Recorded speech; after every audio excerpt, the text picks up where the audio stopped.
Hello, good morning friends. कैसे हैं आप सभी लोग। मैं आशा करता हूँ आप सभी लोग बहुत अच्छे होंगे और अपनी प्रिपरेशन अच्छे तरीके से कर रहे होंगे। आज हम लोग जो इस साल का 2022 का पेपर है हिंदी साहित्य का, वो देखेंगे और किस प्रकार से उस पेपर में क्वेश्चंस आए थे और जो छोटे प्रश्न हैं उनका मैं सॉल्यूशन भी आप लोगों को साथ ही साथ दूंगा।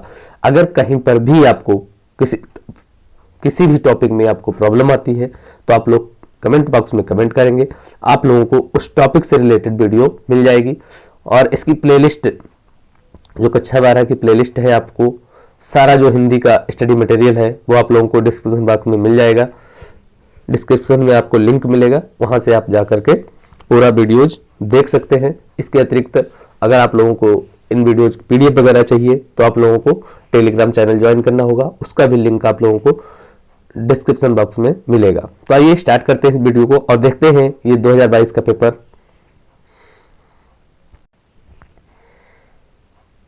देखिए दोस्तों, इस प्रकार से आपका पेपर होगा इस ईयर का भी। आप लोग इसको देखें पहले सही से, और पहले जो नोट्स दिया गया है यहाँ पर इसको अवश्य पढ़ें कि प्रारंभ के 15 मिनट परीक्षार्थियों को प्रश्न पत्र पढ़ने के लिए निर्धारित हैं। इस प्रश्न पत्र में 2 खंड हैं, दोनों खंडों के सभी प्रश्नों के उत्तर देना आवश्यक है। ये चीज जरूर पढ़ा करें आप लोग। इसके बाद पेपर देखें और देखिए पहला खंड क्या बताया इन्होंने। पहला खंड में क्वेश्चन दिए हैं कुछ विकल्पी टाइप के। देखिए पहला क्वेश्चन दिया है कि हंस के संपादक थे, यानी पूछ रहा है कि जो हंस पत्रिका है इसके संपादक कौन थे। क्या महावीर प्रसाद द्विवेदी थे, या भारतेंदु हरिश्चंद्र, या बालकृष्ण भट्ट, या मुंशी प्रेमचंद। तो इसका जो राइट आंसर होगा दोस्तों वो होगा आपका मुंशी प्रेमचंद। जो हंस के संपादक थे वो मुंशी प्रेमचंद जी थे। और यह जो पत्रिका थी वो बनारस से निकलती थी। कहां से निकलती थी? बनारस से निकलती थी। और ये शुक्ल युग अर्थात छायावादी युग की प्रमुख पत्रिका है, याद रखेंगे इससे। अगला क्वेश्चन देखते हैं। अगला क्वेश्चन दिया था कि नासिकेतोपाख्यान के रचयिता कौन है। क्वेश्चन है आपका, नासिकेतोपाख्यान के रचयिता कौन है? मुंशी इंसाल्लाह खां, सदल मिश्र, प्रताप नारायण मिश्र, या काशीनाथ खत्री। तो इसका जो राइट आंसर होगा दोस्तों वो आपका ऑप्शन बी होगा, सदल मिश्र। कौन होंगे? सदल मिश्र। नासिकेतोपाख्यान के जो लेखक हैं वो आपके सदल मिश्र हैं। नोट करेंगे इसे, इंपॉर्टेंस क्वेश्चन है, इनसे एक ना एक क्वेश्चन बनता ही है। अगला क्वेश्चन देखिए, परीक्षा गुरु रचना विधा है, यानी जो परीक्षा गुरु है वो किस रचना विधा है, कौन सी विधा की ये रचना है? कहानी, उपन्यास, नाटक, या जीवनी। तो इसका जो राइट आंसर होगा दोस्तों ऑप्शन बी, ये एक उपन्यास है और हिंदी साहित्य का ये पहला उपन्यास है। राइटर भी पूछा जाता है तो राइटर का भी नाम आप लोग नोट कर लें, लाला श्रीनिवास दास। लाला श्रीनिवास दास।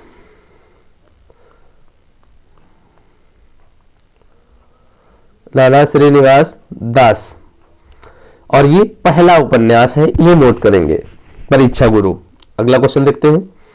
फोर्ट विलियम कॉलेज कहां स्थित था? फोर्ट विलियम कॉलेज कहां स्थित था? आगरा, मद्रास, कलकत्ता, या Poona. Right answer is Kolkata. जो फोर्ट विलियम कॉलेज था वो कलकत्ता में अवस्थित था। खड़ी बोली गद्य के विकास का प्रारंभिक युग कौन सा? यानी खड़ी बोली जो गद्य है इसका जो विकास कहां से प्रारंभ हुआ? तो द्विवेदी युग, छायावादी युग, या भारतेंदु युग, या छायावादोत्तर युग। Right answer is option C, Bharatendu युग। खड़ी बोली गद्य का जो विकास है प्रारंभिक युग जो माना जाता है वो भारतेंदु युग से माना जाता है। अगला क्वेश्चन,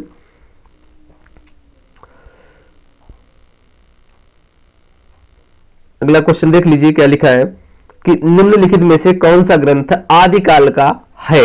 आदिकाल का पूछ रहा है, कौन सा है? सूरदास, पद्मावत, विसल देवरासो, या आंसू। तो इसका जो राइट आंसर है दोस्तों, जो आदिकाल का ग्रंथ है वो आपका विसल देवरासो है। राइटर है नरपति नाल। नोट करेंगे इसे, नरपति नाल, ये इसके राइटर है विसल देवरासो। अगला क्वेश्चन, रीतिबद्ध काव्यधारा के कवि हैं। ये क्वेश्चन आप लोगों के लिए रहेगा। आप लोग इसका आंसर कमेंट बॉक्स में करेंगे सभी लोग। नहीं अगर आता है तब भी बताएंगे, बाद बाकी इसका आंसर तो सभी लोगों को आता ही है, इसलिए एक क्वेश्चन आप लोगों के लिए छोड़ा जा रहा है।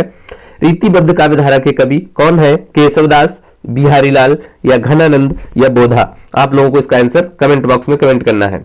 अगला क्वेश्चन देखिए, प्रिय प्रवास महाकाव्य के रचयिता कौन है? रामधारी सिंह दिनकर, जयशंकर प्रसाद, जगन्नाथ दास रत्नाकर या Ayodhya Singh Upadhyay Hariaudh? Right answer is option D, Ayodhya Singh Upadhyay Hariaudh की ये रचना है, प्रिय प्रवास महाकाव्य है। अगला क्वेश्चन देखिए, तार सप्तक जो काव्य संग्रह था इसका प्रकाशन कब हुआ था? 1947, 1943, 1954, 1962? एक बात आप लोग मन में सेट कर लें बिल्कुल कि तार सप्तक से एक प्रश्न तो बनना ही बनना है, किसी भी प्रकार बने। तो तार सप्तक की बात की जाए तो इसमें 7 कवियों की रचनाएं संकलित थी, और पहला तार सप्तक 1943 में निकला, दूसरा 1951 और तीसरा 1959 ईस्वी में प्रकाशित हुआ। तीनों याद रखेंगे आप लोग, पहला 1943, दूसरा 1951, तीसरा 1959। ये तार सप्तक 3 बार प्रकाशित हुआ। अगला क्वेश्चन, निम्नलिखित में से महाकवि भूषण की रचना पूछ रहा है आपसे कि जो महाकवि भूषण है उनकी कौन सी रचना है? रेणुका, चिदंबरा, दीपशिखा, छत्रसाल? तो रेणुका की बात की जाए तो यह दिनकर की रचना है, रामधारी सिंह दिनकर, सभी जानते हैं। चिदंबरा की बात की जाए, अगर चिदंबरा की बात की जाए, ये सुमित्रा नंदन पंत की रचना है। किसकी है? सुमित्रा नंदन पंत की रचना है।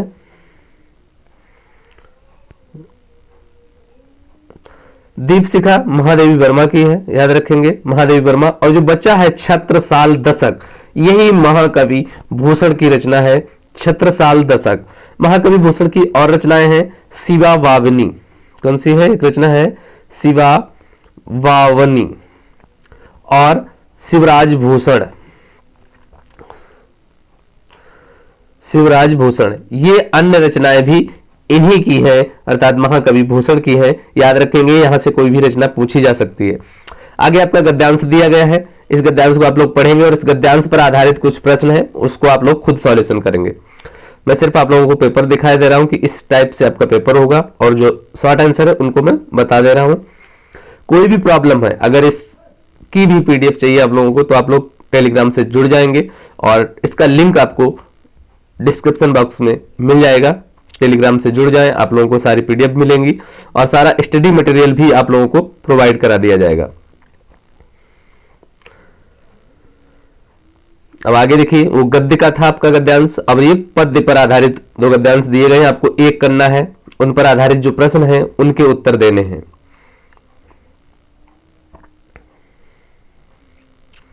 देख लीजिए पूरा पेपर। आगे देखिए, जीवन परिचय पूछा गया है, इस पर ध्यान देंगे आप लोग। क्वेश्चन नंबर 5 का देखिए कि निम्नलिखित लेखकों में से किसी एक लेखक का जीवन परिचय देते हुए उनकी भाषा शैली का उल्लेख कीजिए। यहां पर एक बात याद रखेंगे, जो आर्ट वर्ग के स्टूडेंट है, यानी आर्ट साइड के हैं, जो आर्ट साइड वर्ग के स्टूडेंट हैं, उनके लिए एक लेखक का जीवन परिचय प्लस उसकी भाषा शैली लिखना होगा। जो स्टूडेंट आपके साइंस साइड वाले हैं वो लोग, उनके में यहां पर साहित्यिक परिचय लिखना होता है। ये चीज जरूर आप लोग नोट करें और ध्यान रखें, अपने सब्जेक्ट टीचर से कंफर्म करें। तो यहां पर जो आर्ट साइड का ये पेपर है, हिंदी साहित्य है, आप लोगों का सामान्य हिंदी होता है, तो यहां पर आपका जीवन परिचय प्लस उसकी भाषा शैली पूछी गई है। प्रोफेसर जी सुंदर रेड्डी, सुमित्रा नंदन पंत और कन्हैया लाल मिश्र प्रभाकर जी का। आगे देखिए, 6 क्वेश्चन है, यहां पर किसी एक कवि का जीवन परिचय लिखना है।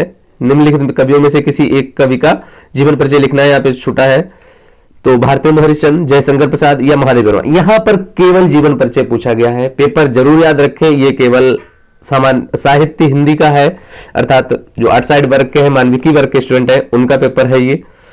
उनके पेपर में यहां पर केवल कवि का जीवन परिचय पूछा जाएगा और लेखक में वहां पर जीवन परिचय प्लस भाषा शैली लेकिन जो स्टूडेंट सामान्य हिंदी के हैं अर्थात साइंस साइड वाले हैं, वो लोग जो लेखक है उनका साहित्यिक परिचय आता है और कभी कभी उनके लिए साहित्यिक परिचय पूछा जाता है। याद रखेंगे, अपने सब्जेक्ट टीचर से बाद बाकी कंफर्म कर लेंगे। आगे देखिए, पंचलाइट कहानी के आधार पर प्रमुख पात्र का चरित्र चित्रण कीजिए अथवा कहानी तत्वों के आधार पर बहादुर या कर्मनाशाहार की समीक्षा कीजिए। यहां पर अगला क्वेश्चन जो है आपका ये कहानी से है। यहां पर आपको दो क्वेश्चन दिए रहेंगे, एक क्वेश्चन करना होगा, एक चरित्र चित्रण से होगा और एक कहानी की समीक्षा या उद्देश्य पर आधारित होगा। इस प्रकार से अगला देखिए, 7th क्वेश्चन है कि स्वपठित खंड काव्य के आधार पर निम्नलिखित प्रश्नों में से किसी एक खंड के प्रश्नों का उत्तर लिखिए। यहां पर भी आप लोग ध्यान देंगे, आप लोग जिस भी जिले से हैं वहां पर आप लोग अपने सब्जेक्ट टीचर से कंफर्म करें कि हमारे यहां पर सर कौन सा खंड काव्य निर्धारित है, कौन सा खंड काव्य निर्धारित है। जो खंड काव्य आपके यहां निर्धारित है उसी को आप लोगों को पढ़ना है। बाद बाकी क्वेश्चन बैंक में आपको सभी खंड काव्य मिलेंगे और जो हमारे यहां निर्धारित है यानी जो स्टूडेंट हरदोई के हैं उनके लिए मैं बता दूं कि उनके यहां पर आपका श्रवण कुमार खंड काव्य निर्धारित है। बाद बाकी ये सभी खंड काव्य दिए हुए हैं, आप लोग अपने सब्जेक्ट टीचर से कंफर्म करके जो आपके यहां चल रहा है उसमें से जो आपका करेक्टर स्केच है अर्थात चरित्र चित्रण है, जो प्रमुख पात्र है उसका चरित्र चित्रण आप रेडी कर लीजिए। ये 5 मार्क आप लोगों के कंप्लीट हो जाएंगे। ये देख लीजिए, इस बार क्वेश्चन में आया था कि श्रवण कुमार खंड काव्य की कथा वस्तु को संक्षेप में लिखिए। जो श्रवण कुमार खंड काव्य यहाँ पर हर में निर्धारित है उसकी पूरी जो कथा वस्तु है उसको संक्षेप में लिखना था, अथवा श्रवण कुमार की जो मातृ पितृ भक्ति है उस पर उदाहरण सहित प्रकाश डालना था कि श्रवण कुमार माता पिता का असीम भक्त था, उसको उदाहरण सहित परिभाषित करना था। दोनों में से एक प्रश्न आप लोगों को करना है। अगर फिर भी कहीं पर कोई डाउट है तो आप लोग एक कमेंट बॉक्स में कमेंट छोड़ेंगे, आप लोगों को उसका रिप्लाई जरूर दिया जाएगा। आगे देखिए, खंड का समाप्त होता है। अब खंड का यानी यहां से संस्कृत वर्णन शुरू होता है। ये देखिए गद्यांश दिया गया है संस्कृत का। एक गद्यांश का आपको संदर्भ सहित अनुवाद करना है, पंचशील सिद्धांत से लिया गया है, अथवा दूसरा वाला करना है। एक करना है यहां से, ये संस्कृत साहित्य भारतीय संस्कृति, दोनों में से कोई एक करना है। इसके बाद श्लोक आता है, एक श्लोक का अर्थ आपको करना होता है। कोई प्रॉब्लम हो तो बताएंगे आप लोगों को, वैसे भी मैंने कई क्लास करा चुके हैं। आगे देखिए, प्रश्नोत्तर आए हैं कि निम्नलिखित में किन्हीं दो प्रश्नों के उत्तर संस्कृत में लिखिए। दो प्रश्नों के उत्तर आपको संस्कृत में देने हैं। क्या पूछा कि का भाषा देव भाषा इति नामना ज्ञाता, यानी कौन सी भाषा जो है वो देवताओं की भाषा के नाम से जानी जाती है, तो अर्थात संस्कृत। तो आप लिख देंगे कि संस्कृत भाषा देव भाषा इति नामना ज्ञाता। का की जगह पे आप संस्कृत रख देंगे, बस आपका आंसर कंप्लीट हो गया, 2 नंबर कंप्लीट। ऐसे आप लोग सॉल्यूशन करेंगे। मैत्रेयी याज्ञवल्क्यम किम अपृच्छत, मैत्रेयी जो थी वो याज्ञवल्क्य से क्या पूछ रही है, तो मैत्रेयी याज्ञवल्क्यम अमृत तत्व साधनम अपृच्छत, क्या पूछ रही थी, अमृत तत्व जो साधन थे अमृत तत्व के, उनके बारे में पूछ रही थी। अगला क्वेश्चन देखिए, हंस पोतिका कस्य दुहिता आसीत, जो हंस पोतिका थी वो किसकी दुहिता थी, किसकी पुत्री थी, तो हंस पोतिका जो थी वो सुवर्ण राज हंसस्य दुहिता अस्ति, सुवर्ण राज हंसस्य दुहिता अस्ति अर्थात पुत्री थी। इस प्रकार से आप लोग सॉल्व कर लेंगे। अगला देखिए, हास्य रस पूछा है, बीभत्स रस यानी हास्य अथवा बीभत्स रस, इसको परिभाषा और उदाहरण सहित लिखना था, कर लेंगे आप लोग। इसके बाद उत्प्रेक्षा अलंकार अनुप्रास अलंकार, मतलब दोनों में से एक होगा, अथवा में चौपाई अथवा कुंडलिया छंद का उदाहरण सहित लक्षण भी लिखना है। आगे देखिए, निबंध दिया गया था कि राष्ट्रभाषा हिंदी का भविष्य, भारतीय कृषि की समस्याएं, सर्व शिक्षा अभियान की प्रगति, शिक्षा शिक्षक और समाज, महिला आरक्षण की उपयोगिता। इसके बाद कुछ संधि विच्छेद दिए गए हैं, वो देखिए जरा। क्या लिखा है कि सैनम का संधि विच्छेद क्या होगा, स प्लस अनम, से प्लस अनम, से प्लस एनम या स प्लस एनम। तो यहाँ पर जो राइट आंसर होगा वो आपका ऑप्शन बी होगा, से प्लस अनम, से प्लस अनम हो जाएगा सयनम। आगे देखिए, प्रेजते का संधि विच्छेद क्या होगा, प्र प्लस एजते, क्या होगा, प्र प्लस एजते बराबर प्रेजते। हरिस सेते का संधि विच्छेद देखिए, हरिस सेते का संधि विच्छेद जो होगा दोस्तों वो ऑप्शन ए होगा, हरिस प्लस सेते। यहां पर आपका जो है दंते सा हट करके यहां पर आपका ये संयम वाला जो सा है ये हो जाएगा।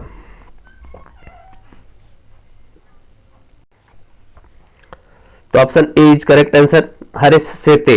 अगला क्वेश्चन देखिए,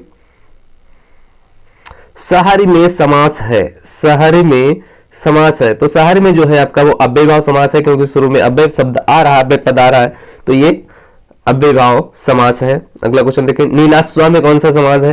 नीलास्व अर्थात नीला घोड़ा, नीलास्व कर्मधारय समास है आपका, B option is correct. Next question देखिए, आत्मने शब्द का शब्द रूप पूछा है, किसका है? तो ये चतुर्थी वचन एक वचन का है। जो आत्मने शब्द है, आत्मन शब्द का ये चतुर्थी एक वचन का रूप है। नामना नामन शब्द का रूप है, जो नामना है आपका, ये नामन शब्द का रूप किस वचन का है, किस विभक्ति का है? तो ये तृतीया एक वचन का रूप है दोस्तों। अगला देखिए, नयु तिष्ठन्तु शब्द की धातु लकार पुरुष तथा वचन लिखना है। इन दोनों में से किसी एक को नयु अथवा तिष्ठन्तु, इनकी धातु बतानी है, किस धातु के हैं, लकार कौन सा है, पुरुष कौन सा है, वचन कौन सा, उसके अनुसार ही आधा आधा नंबर आपको बांटा गया है, बताया जाएगा इसके बारे में भी दोस्तों। आगे देखिए, दृष्टवा शब्द में प्रत्यय कौन सा है? तल, अनियर, कत्वा, कत। तो जो दृष्टवा है वहां पर आपका कत्वा प्रत्यय है। जहां पर भी इस टाइप से शब्द निकले, गत्वा, दत्वा, वहां सभी जगह कत्व प्रत्यय आपका होगा। अगला देखिए, धीमान। यहां पर एक चीज याद रखेंगे, धीमान हो, श्रीमान हो, श्रीमती हो, इनमें सभी में आपका मतुप प्रत्यय लगेगा। अगला क्वेश्चन देखिए, जो कि इंपॉर्टेंस क्वेश्चन है, सब स्टूडेंट नहीं भी कर पाते हैं। निम्नलिखित पदों में किसी एक पद में प्रयुक्त विभक्ति तथा उससे संबंधित नियम का उल्लेख कीजिए। यहां पर स्टूडेंट चलो विभक्ति तो सभी को पता होती है, लेकिन नियम का स्टूडेंट नहीं लिख पाते हैं, डायरेक्ट ऐसे छोड़ आते हैं, तो एक नंबर उनका ऐसे चला जाता है। तो देखिए, तीन दिए हैं, तीनों में से आपको एक करना है। मैं आप लोगों को ट्रिक बता दूंगा इसकी। देखिए, कर विद्यालयम निकषा जलाशया अस्ति। अब रेखांकित पद जो थी वो निकषा में था दोस्तों। कह रहा है कि विद्यालयम निकषा जलाशया अस्ति, विद्यालय के पास निकट जो था वो जलाशय है। अब कह रहा है कि इसमें आपको एक विभक्ति बतानी है और कौन सा नियम लगा है। तो अब दोस्तों मैं बता दूं कि एक सूत्र है इसका संस्कृत का, अभिता, परिता, निकषा, उभिया, हा प्रतियोगे अपि द्वितीया। यानी जो जो शब्द मैंने बोले हैं, अभिता, परिता, उभयता, समया, निक्ष, इन सभी के योग में द्वितीया विभक्ति का प्रयोग किया जाता है। तो यहां पर आपकी द्वितीया विभक्ति है, और जो नियम मैंने बताया वो नियम आप लोग लिख देंगे कि अभिता, परिता, उभयता, इन सभी के योग से, और यहां पर निक्षा दिया है तो निक्षा के योग में यहां पर आपकी द्वितीया विभक्ति है। अगला देखिए, सहपादेन खंजा। यहां पर एक सूत्र नोट करिए, एनांग विकारा। कौन सा सूत्र था? एनांग विकारा, अर्थात शरीर के जिस अंग में कोई विकृति होती है वहां पर तृतीया विभक्ति का प्रयोग किया जाता है। वैसे यहां दिया है कि सहपादेन खंजा, वह पैर से लंगड़ा है, तो पादेन में यहां पर आपकी तृतीया विभक्ति का प्रयोग किया गया है, और एनांग विकारा सूत्र से इसका प्रयोग किया गया है। अगला देखिए, लिखा है सूर्याय स्वाहा। तो यहां पर भी आपका फार्मूला कार्य कर रहा है, कौन सा है? स्वस्ति स्वधा अलवसटम योगा च चतुर्थी। जहां पर किसी को नमस्कार किया जाए, स्वाहा किया जाए, वहां पर आपका चतुर्थी विभक्ति का प्रयोग होता है। आप बता देंगे कि स्वाहा के योग में चतुर्थी विभक्ति का प्रयोग किया गया है। अगर फिर भी कोई प्रॉब्लम है तो आप लोग बताएंगे, इस पर एक अलग से वीडियो बना दिया जाएगा, लेकिन आप कमेंट बॉक्स में कमेंट करके जरूर बताएंगे। अगला क्वेश्चन देखिए, इसमें दोस्तों आप लोगों को संस्कृत अनुवाद करना है। तो ये जब ही आएगा जब आप लोगों को धातु, पुरुष, लकार और विभक्ति, वचन, ये सभी चीजें आती होंगी, शब्द रूप, धातु रूप सब आता होगा, तभी कर पाएंगे। फिलहाल मैं आप लोगों को बता दे रहा हूं। लड़का हाथ से लिखता है, सिंह वन में घूमता है, लड़कियां गीत गाती हैं, वह किसे भोजन देगा। इस प्रकार से यह आपका पेपर था 2022 का। और अगर वीडियो पसंद आया तो प्लीज लाइक करें, शेयर करें एंड सब्सक्राइब करें। Thanks for watching. जय हिंद, वंदे मातरम दोस्तों। फिर मिलते हैं एक नए वीडियो के साथ, तब तक के लिए नमस्कार।